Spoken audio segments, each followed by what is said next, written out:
Welcome in, Braves Today, bravestoday.com. He is Kyle Richardson. I'm Ben Taylor, and Mike Soroka is not ready, regardless of the success that he's had in the minor leagues. And this should concern Atlanta after the performance he had in game one against the Cardinals. Yeah, and I love Mike Soroka, and I really want to see him do well. But a 2-1 record with a 6.40 ERA and 32 innings pitched, that's not going to get it done at the major league level, which he's still trying to work his way back from the injury, multiple injuries. Hmm. I'd love to see him do great, but right now he's just not ready. Is it just, I'm kind of curious of what's going on with him because I put in the Discord a little bit earlier when we were, going back and forth with everybody. I said he was either striking people out at the beginning of the game or he was throwing up grapefruits to him to launch at 450 feet. There was no in between. It was either right over the heart of the plate or he was actually hitting his spots. And so I guess that's more of an issue where that kind of stuff will fly in AAA. It will not fly against a major league hitter. Yeah, you can be yin and yang in AAA and still get by because there's such a gap between AAA and the major leagues where if you come in and you're not having your best day, you could still get by with maybe allowing 2 or 3 runs. But if you come into a game like tonight, you're not having your best day against the Cardinals, you're going to get pulled in 3 innings because they're going to go to town. Pitching concerns. You've done an article, Braves Today, and you guys go and find that article, bravestoday.com, where we're in regards to Kyle Wright and rehab. Where are we on that and being able to see him at the next level? So Kyle Wright actually started today for the Gwinnett Stripers and had a great outing. 3.2 innings pitched, only gave up 1 hit, 7 strikeouts, and 2 walks. The walk rate still kind of high for Kyle Wright, but he's kind of been like that his whole career. But this outing was a whole lot better than the last outing he had for Gwinnett. So it's encouraging to see. And I know we're going to talk about the Braves rotation going forward. And we have 4 starters that we know of right now. And who could be that fifth guy? And is it really important to have a fifth guy when you only need to win 4 games in a 7-game set? Yeah, and that was one thing during the Glavine interview that he brought forth. Is he said that was their mantra is the big three. I mean, you had Smoltz, Glavine, and Maddox, and that was it. And they kind of rotated ever who the fourth guy would be if there would be a fourth game. And you saw Glavine even go twice during the series. The famous, all right, boys, just get me one. That's all I need. That he gave that line.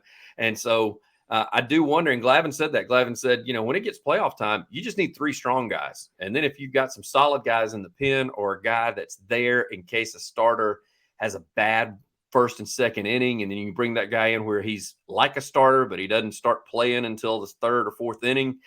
You could use it, not necessarily a middle reliever, but a very early reliever that can kind of go the distance and at least shut a team down. So that may be something that Braves are looking forward to. I mean, right now it just seems regular season wise, for some reason, it's the primetime games and the games we watch are the guys that we're calling up, and we're really good, where you've seen like Winans come in and get his win, and then all of a sudden he gives up a bunch of runs the next time up against the Mets, or you see a Soroka that looks great in spots, but then looks really bad in other spots. So I think it's and how much of that do you think has to do with consistency and those guys just not pitching every day at the major league level? Big time. And it's such a difference between pitching every day at a AAA level and pitching every day at a major league level because the expectations are a lot higher. There's a lot more pressure in those games, especially when sometimes you're playing at home in Atlanta. There's going to be a lot of pressure there facing you from the very first pitch, and you won't have that kind of pressure at Gwinnett because you're just kind of going out there trying to locate your pitches and really having fun with it. But when it comes to the major league level, you're talking about a team that's looking for their 6th straight division title. You're talking about a team that is looking to go back to the World Series. Yeah, and the expectations are there as soon as you walk in the clubhouse, and I think that's another thing is you kind of wonder where some of these young guys, even though they were with the team last year, still they realize the pressures there coming off the World Series just a couple of years ago. Next games are set, as you talked about, rotation: Strider, Fried, Elder, Morton, but then no announcement yet on that final game with the Pirates that's coming up, and then game 2 with the Phillies that's going to be on the road. Where does Atlanta turn? I mean, do we see? It's a weird situation with Soroka if they're going to send him back or now they got to keep him, and the right situation with him pitching today, he should be. If they wanted to bring him up, he would be ready for either of those games, Pittsburgh or the Phillies. So I'm kind of curious as your thoughts as what Atlanta turns to on those 2 open spots.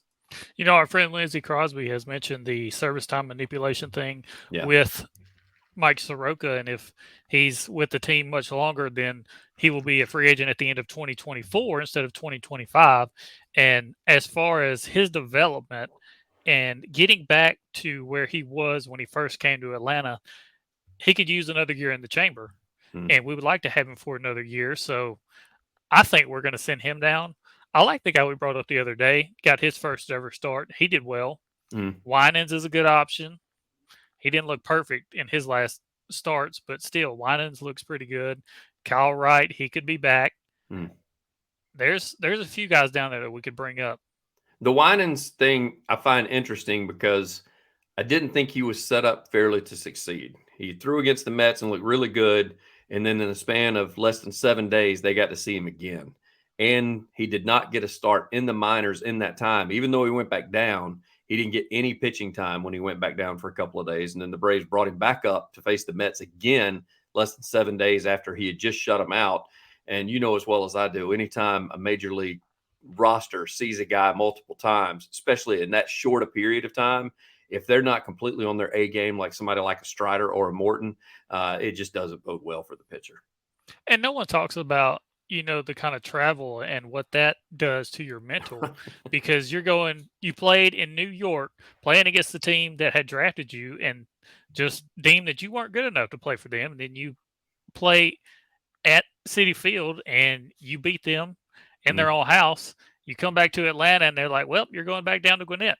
Have fun in AAA. And then you find out you go straight from AAA back to the majors and you've missed about a week full of practice that you could have had at the major league level getting ready with the major league staff with Brian Snitker and those guys getting you ready for another start instead of the AAA guys kind of getting you prepared. Yeah, along with those fellow starters and coaching staff, like you just talked about. I mean, you learn so much just sitting down in the bullpen and asking guys different questions that you can't do that. I mean, think about with his rehabbing and him being sidelined still with his leg issue. Jesse Chavez and the roamer that he's been, but everybody talks about he's like one of the coaches down in the bullpen.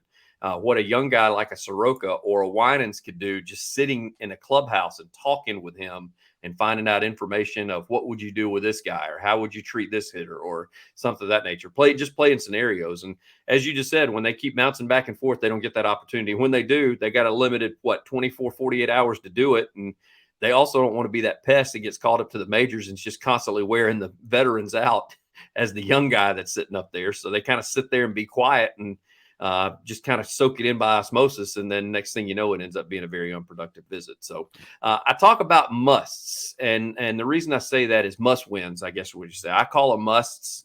And it's with the Phillies looming. And they're going to give the Braves their best. It's just because they hate the Braves just as much as the Braves hate the Phillies. And subpar Cardinals, Pirates, Marlins, Nationals, I call those musts in order to secure home field advantage. Your thoughts on that? We have a really good schedule to finish the season. We started off the season, we're playing some of the best in the world.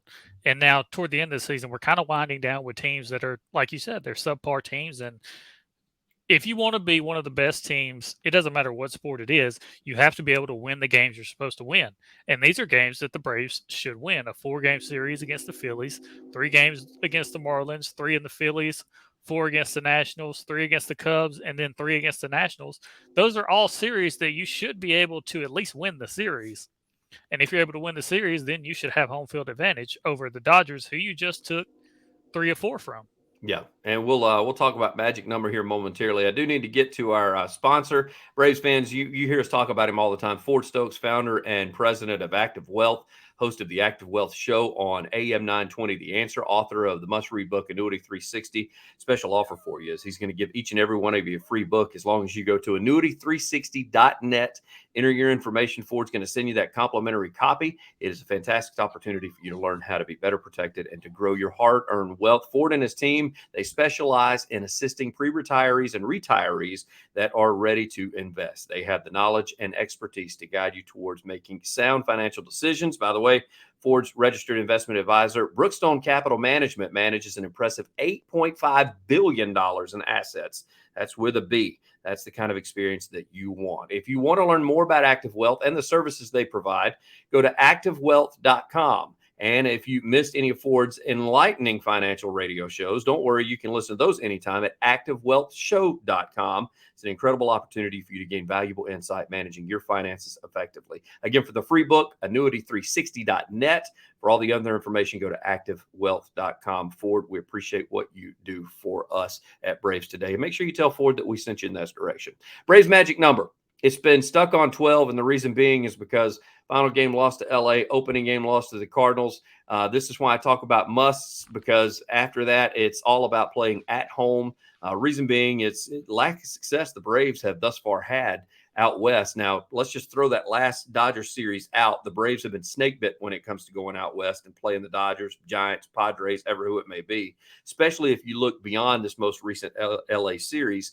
So we caught a little flack in the comments. Lindsay and I talked about how it's, a must that get home field. And even Tom said, I would say that doesn't make much of a difference in postseason play. He said, however, it does when it comes to playing West Coast teams. It makes a difference. So I'm not real sure why everybody goes, just make the playoffs. It doesn't matter about home field. I think it's certainly, if you get in the NLCS, being able to play 4 of the 7 in Atlanta is a huge difference, in my opinion. Yeah, because Atlanta, every single year, Atlanta's bringing the best crowds to the ball game and leading in attendance pretty much every single year. You want your home field fans behind you and being as loud as they can, rooting for you instead of against you. And I remember back when I was younger, I remember going over, we played against the Dodgers and the Giants with the Justin Upton teams, and we just couldn't get anything going. Yeah. 3 or 4 games, we could never get anything going on the West Coast. All that travel and all that time difference, you got to adjust to the time zones. Mm-hmm. And it's much better to just play at home. Sleep in your own bed, be able to eat your wife's home cooking instead of doing all that travel food and having to make sure you have special. I know that fans will say it doesn't make a whole lot of a difference. I think players that are playing in it would absolutely tell you otherwise. I think if you said, hey, if you had your choice, if you're a fringe playoff team, they go, I just want to get in the playoffs. If you're in the driver's seat like LA and like the Braves are, they're most definitely trying to play for home field advantage in order, because at 12 games, that magic number, that's a combination of 12 wins or other losses by other teams. So that could happen in literally 6 games. You could wrap up the NL East in 6 games. What they're looking at doing is having that best record so they can best the Dodgers and end up playing at home when it does. Now, you still got to get through the first round of the playoffs before you see the Dodgers, and the Dodgers have got to get through their first round of the playoffs in divisional series. But I will say it is stacking up to be, like most people have said the last few years, that's probably more like the World Series than anything else, or the Braves and Dodgers playing one another, than the National League and American League team facing each other in the World Series. So should be interesting, to say the least, of how the Braves handle this, especially as they call it load management towards the end of the season. If only we could play a couple of series against the Rockies. Speaking of which, and all that interleague play, what if, more National League opponents were on the schedule like the Rockies? Would this be out of hand at this point, and they already have home field advantage locked up if we weren't playing dadgum Orioles and the Texas Rangers and all these good American League teams that we've been facing? Yeah, I want to hop back to the previous point real fast. Baseball players are creatures of habit. Baseball players are some of the most superstitious athletes and people you will ever meet. Every time they go up to the plate, they have a ritual that they do. Some pitchers, before every game, they have to eat the same meal before every game, and that goes back into the home field advantage. Yeah. You want to have those things going into the game because that makes them feel even more comfortable in where they are. Now, onto the topic you're mentioning now. It'd be cool to have an easier schedule. You'd be like the Georgia Bulldogs, just have a walkthrough schedule. But that's a catch-22, because when you get to the playoffs, you haven't played anybody. You're not going to be ready. You're not going to be battle-tested for a team like the Dodgers coming into town, or the Padres, or the Phillies, which you'll play them a lot anyway. But those kind of teams in that kind of environment, some of the series that the Braves have played in this regular season, they have felt like playoff environments, and it's not even been halfway through the season sometimes. Yeah. Yeah. And even Glavine mentioned that when we visited with him, as he said, it's one of those things where you want to play the tough guys because it prepares you for postseason play. But then again, you would like the win, so you could go ahead and notch that under your belt. But then once you get that, then you haven't been road tested. So we shall see. One of your most recent articles The real MVP, please stand up. We got a lot of hate for that on the comments section of our last podcast, and kind of walk us through that article and some of the points that you made, because you kind of hit the nail on the head. Some of the stuff we had not even read the article, Lindsay and I hadn't, and we basically said this kind of the same thing you did. But I'll get to the comment section in a little bit, but just walk us through that article and what you put together on Braves Today. So it's widely known that Mookie Betts and Ronald Acuna Jr. are the two top guys in the NL MVP race, and then you have Freddie Freeman and Matt Olson right behind them. But it's pretty much down to Acuna and Betts, everyone thinks. And as you texted me earlier and we talked about it, a lot of people, it seems like they want Mookie Betts to win because he plays for the Dodgers. You're in LA, a bigger drawing out there. Yeah, I guess you could say. I'm trying to find the word. Ratings. It's all about ratings. Yeah. It's all about sell. It's easier to sell the Dodgers nationwide than it is to sell the Braves. Right. That probably wasn't the case years ago when the Braves were on TBS in every household in America.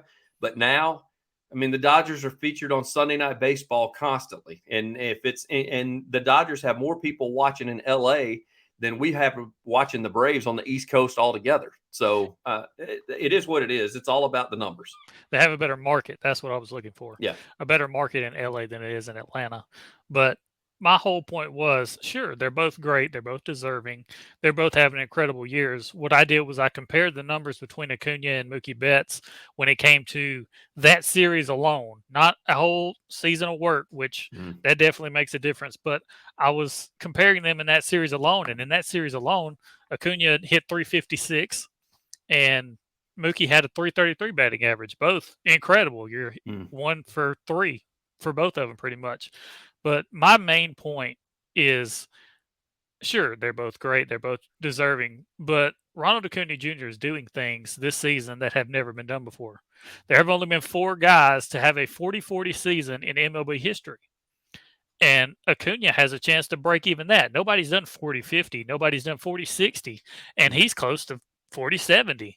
Yeah. No one's done that before. And Mookie Betts isn't putting up those kind of numbers. No, so, it was funny because you say that, and so I got a chance to do a little research and look through and MLB TV, MLB.TV, and Major League Baseball Network and that kind of stuff. They had this panel. I saw it on Twitter. It came through. I shared it in the Discord. And they literally were talking about Mookie taking up for him, saying they were defending his lack of steals because he has 10 on the year, and Acuna's going to have probably 70 plus before the end of the year's over with. I mean, there's a lot of baseball left. We keep talking about it coming down to the end of the season. There's a lot of 4-game series left. Like, there's a lot of baseball left. And again, with Atlanta playing for that home field advantage, he may sit that final week, but Snitker's not going to sit a lot of starters up until then, until they secure home field. They get the magic number of 12 and they secure home field advantage. We may see some platooning going on, getting some guys some rest, some days off. But Acuna wants to play. And so he's going to get probably to that 70. And they said, well, Mookie Betts still is a better base runner. Now, this came the day after a routine fly ball to left had him doubled up because he had no idea how many outs there were. That's not, it's easy to dump on, but that's not MVP caliber base running, in my opinion. That's pandering. Yeah. It's exactly what it was because, and Lindsay and I discussed this, has Ronald made some base running blunders? Yes, he has. Sure. Yeah. But you don't see us getting on a podcast the following day and saying he's one of the best base runners out there in baseball right now after he makes a blunder such as that. So, and then defensively, they keep talking about Mookie's defense is better than Acuna's, and I get that.